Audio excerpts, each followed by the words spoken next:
मिश्रा जी मौजूद हैं। आइए हम इनसे जानेंगे कि कल जो छापेमारी हुई है उसके बारे में इनका क्या कहना है। सर ये बताइए, जो छापेमारी जो दफ्तरों में हुई है, दैनिक भास्कर के हो गया या भारत समाचार के हो गया और अदर दफ्तरों में जिनके छापेमारी हुई है, उसके बारे में आप क्या कहेंगे? देखिए, सबसे पहले तो जिस तरह से कि मीडिया के दफ्तरों में ये एटीएस, इनकम टैक्स, जो भी एजेंसियां हैं टैक्स इनकम मतलब कि छापेमारी करने वाली, ये लोग बहुत गलत तरीके से जैसे छापेमारी कर रही हैं, इसका कोई मतलब नहीं है। क्योंकि ये सरकार के इशारे पे, क्योंकि जो हमेशा सत्ता पक्ष में होगा विरोध उसी का होगा, चाहे हम हो, आप कोई भी हो, सत्ता पक्ष वाले का ही विरोध होगा, विपक्ष वाले का नहीं होगा। तो इसलिए अगर सत्ता पक्ष से सवाल नहीं किया जाएगा तो जनता को हर चीज़ की जानकारी कैसे मिलेगी। और जिस तरह से मीडिया ने आवाज़ को उठाया, भारत समाचार, सुदर्शन चक्र, उस हिसाब से अगर इनके दफ्तर सच्चाई को दिखाना अगर गलत है तो मीडिया को ही बंद कर दें। पूरे हिंदुस्तान में मीडिया का काम ही बंद कर दें। जैसा कि हम लोगों का कहा जाता है कि मीडिया का स्तर चौथे स्तर पे है और उसके बाद मीडिया की आवाज़ को ही दबा दिया जाता है। जैसे कि आपने कल खुद देखा कि दफ्तरों में छापे पड़े और छापे मारने का मुद्दा ही यही है कि पत्रकारों की आवाज़ को दबा देना, जो सही हो सही ना दिखाया जाए। उसके बारे में आप क्या कहेंगे? देखिए, हिंदुस्तान में लोकतंत्र सर्वोपरि है और लोकतंत्र में मीडिया, पत्रकार चौथा स्तंभ है। उनको भी अपनी आज़ादी है, हर चीज़ लिखने बोलने की, हर चीज़ बोलते हैं। जनता ज़मीन से जुड़ी हुई चीज़ों को दिखाते हैं, जो रिस्क लेकर मीडिया वाले चलते हैं, दिखाते हैं। 24 घंटे उनके सर पे एक रिस्क ही रहता है, समझ लो। किसी की भी बात को दिखाना है, कुछ भी करना है तो कब कहाँ पर क्या दुर्घटना हो जाए किसी को कुछ पता नहीं होता। और आप एक तरफ बोलते हो कि मीडिया जो है लोकतंत्र में चौथा स्तंभ है, तो क्या यही चौथा स्तंभ है कि अगर वो सच्चाई को दिखाए तो सरकार और उसकी एजेंसियां जो छापेमारी वाली हैं वो उनके दफ्तर पर पहुंच के और उनको छापेमारी करके बंद करना चाहिए आवाज़ को। ये गलत है।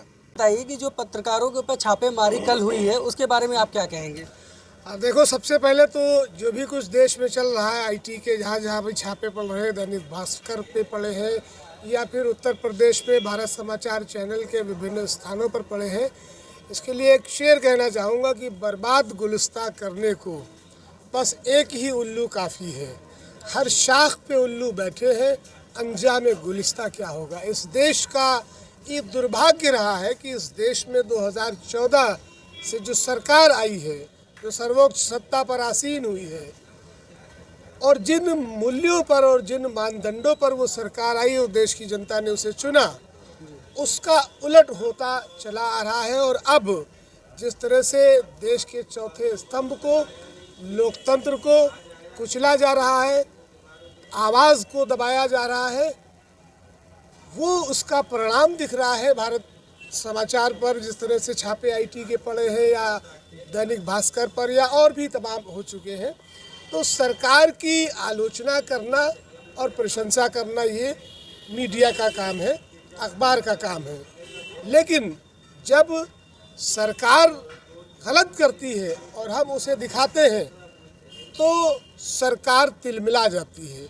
और ये कुंठा और ये तिलमिलाहट ही है प्रदेश की योगी सरकार की और देश की मोदी सरकार की, कि देश के चौथे स्तंभ को दबाने का काम, उसकी आवाज़ को कुचलने का काम इस तरह से किया जा रहा है। क्योंकि ईडी भी उनके हाथ में है और सीबीआई भी उनके हाथ में है, जितनी भी संस्थाएं हैं उनके कब्जे में है। जैसे चाहे वैसे उनका इस्तेमाल करें। तो विपक्ष को दबाने की कोशिश की गई, तमाम ऐसे नेताओं पे, अभी आज़म खां का हम जिक्र करना चाहेंगे, जितने मुकदमे उन पर दर्ज किए गए हैं। सत्ता का दुरुपयोग किया जा रहा है और सत्ता का दुरुपयोग का परिणाम सबसे बड़ा है कि आज लोकतंत्र की पीठ पर छुरा घोंपा गया है, देश के चौथे स्तंभ की हत्या की गई है।